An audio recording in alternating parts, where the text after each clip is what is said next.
कई सालों पहले जापान के हिरोशिमा और नागासाकी में जो तबाही हुई थी उसकी यादें आज तक लोगों के जहन में है। वहाँ पर आज भी जो बच्चे पैदा होते हैं वो विकलांग पैदा होते हैं। कहने को ये बॉम्ब करीब 100 साल पहले गिराया गया था, पर इसका असर 3000 सालों तक रहेगा। परमाणु बॉम्ब सिर्फ बोलने में बॉम्ब लगेगा, पर इसका असर इतना ज्यादा होता है उस जगह पर पहले तो कुछ नहीं लगेगा, लेकिन अगले दिन लोगों की लाशें दिखेंगी। अब जरा सोचिए, जिस परमाणु बॉम्ब से इतना नुकसान होता है उस बॉम्ब को गिराने की बात इजराइल के एक मंत्री ने हमास पर गिराने की है। अगर ये बॉम्ब गिरता है तो इंसान तो मरेंगे ही, पर वहाँ पर हजारों साल तक हवा दूषित हो जाएगी। चलिए आज के इस वीडियो में हम आपको बताते हैं कि आखिर परमाणु बॉम्ब गिराने के बाद होता क्या है। इजराइल ने चरमपंथी संगठन हमास के खिलाफ अपने तमाम बड़े और घातक हथियारों का इस्तेमाल किया है, जिसने हमास की जड़ों को उखाड़ दिया है। इजराइल का ऑपरेशन लगातार जारी है और अब तक हजारों लोगों की मौत भी हो चुकी है। अब इजराइल के एक मंत्री की तरफ से परमाणु बम गिराने वाला बयान सामने आया है, जिसके बाद दुनिया भर में एक नई चर्चा शुरू हो गई है। ये पहली बार नहीं है जब परमाणु हथियारों के इस्तेमाल की बात सामने आई हो। इससे पहले रूस और यूक्रेन के बीच चल रही जंग के दौरान भी ऐसी बातें सामने आई थीं। इन सभी बातों ने दुनिया को उस तबाही की याद दिला दी जो कई सालों पहले जापान के हिरोशिमा और नागासाकी में हुई थी,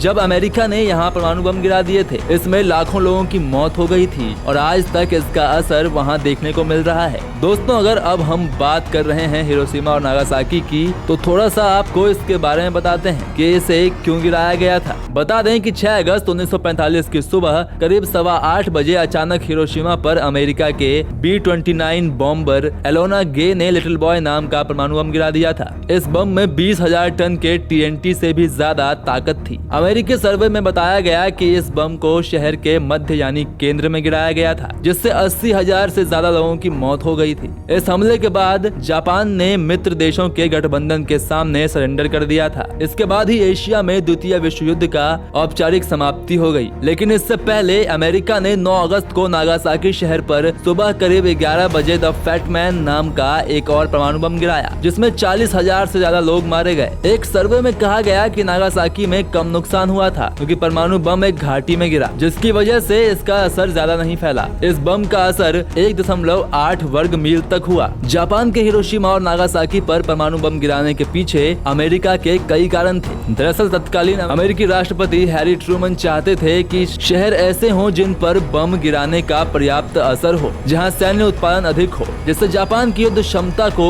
सबसे ज्यादा नुकसान हो। हिरोशिमा इन सब चीजों के लिए उपयुक्त स्थान था, जो जापान का 7वां बड़ा शहर था। साथ ही ये शहर अपने देश की दूसरी सेना और चुगोकू सेना का हेडक्वार्टर था। इसमें देश के सबसे बड़े सैन्य आपूर्ति भंडार गृह मौजूद थे। परमाणु बम गिरने के बाद लाशों का ढेर लगना शुरू हो जाता है। परमाणु बम जहां गिराया जाता है वहां की करीब आधी आबादी को वो एक ही झटके में खत्म कर देता है। इसके बाद असली खेल शुरू होता है, क्योंकि रेडिएशन फैलना शुरू हो जाता है। हवा में पूरी तरह से रेडिएशन फैल जाता है। इसके बाद जो भी हवा में सांस लेगा वो मर जाएगा। दोस्तों, ये रेडिएशन आपको दिखते नहीं है, पर इसका असर इतना खतरनाक होता है कि लोग मर जाते हैं। यानी अगर इजराइल किसी भी सूरत में गाजा पर इस बम का इस्तेमाल करता है तो लोग पत्तों की तरह गिरने लगेंगे और लाशें गिनना ही मुश्किल हो जाएगा। परमाणु बम का विस्फोट होने के बाद कंक्रीट इमारतों को छोड़कर बाकी सब कुछ एक झटके में खत्म हो जाएगा। लाखों लोग तो इसकी गर्मी से ही झुलस जाएंगे। वहीं कई लोगों की तुरंत रेडिएशन के संपर्क में आने से मौत हो जाएगी।